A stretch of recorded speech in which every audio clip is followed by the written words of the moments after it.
Hi guys, so Leave supporting politicians and their financial backers tried everything they could to convince the public to support the idea of leaving the European Union. But very few ideas stuck, like immigration. Farage and his UKippers at the time seized on the idea and managed to drive this issue up the list of priorities for voters. The typical xenophobes within the Conservative Party didn't want Farage and his party of upstarts stealing their thunder, so they steered the party into taking a more aggressive stance on immigration and asylum. Even the Labour Party dabbled in it. The current mayor of Greater Manchester did his bit to support the idea that foreign workers were driving down British wages.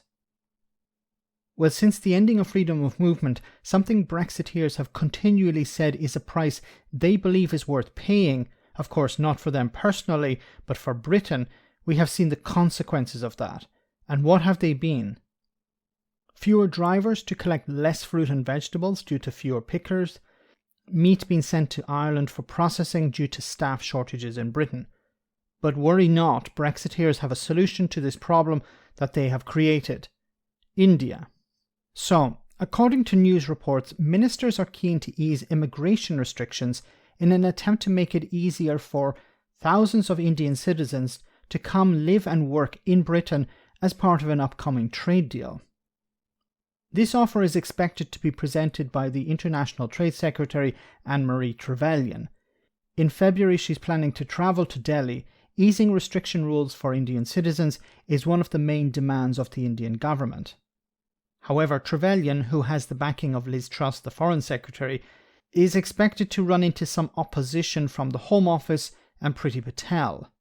Looks like once again industry will be told to get lost in order to keep racists happy.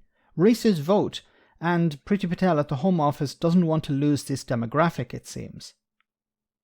Under the plan, Indian citizens will be given the right to live and work in the UK for up to 3 years.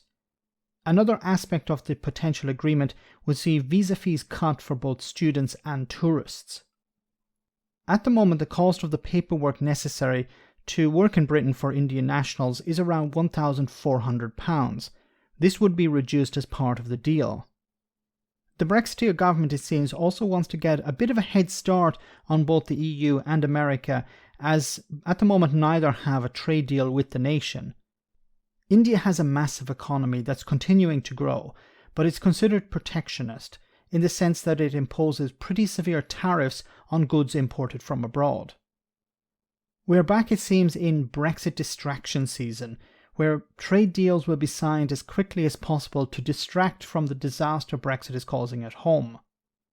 Yes, India is an important market to tap into, but it may be more likely that it's somewhere that the service sector will do better than goods. The EU is still Britain's most important market, and attempts to switch east will be slow and difficult. It's highly likely that Trevelyan, like her predecessor, will compromise on pretty much everything in order to get this deal across the line. The Tories have proven themselves indifferent to Britain's future, be it business or farming. Let's see how this develops. Let me know in the comment section, guys, what you think. As always, your comments are greatly appreciated. Thanks a lot.